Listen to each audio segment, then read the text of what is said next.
Hola a todos, ¿cómo están? Les doy la bienvenida a este nuevo video. Hoy estaremos explorando juntos una herramienta que nos puede ser de gran utilidad.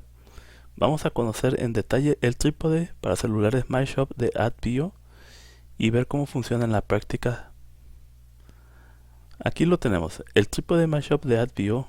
Veamos cómo luce fuera de su empaque. Como pueden ver, tiene un diseño bastante atractivo y versátil. Es importante destacar que para un mejor rendimiento se recomienda utilizarlo sobre una base sólida.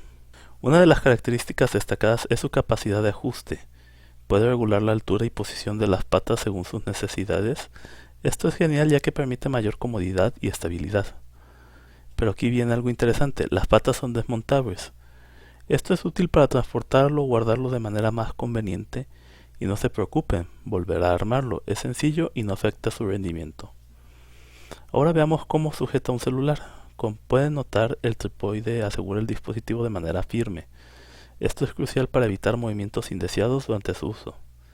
También la cabeza del trípode permite ajustar el ángulo del celular. Sin embargo, es importante tener precaución ya que el mecanismo de seguro puede soltarse fácilmente. Asegúrense de utilizarlo sobre una superficie estable para evitar problemas. En conclusión, el trípode MyShop de AdBio es práctico, funcional y económico.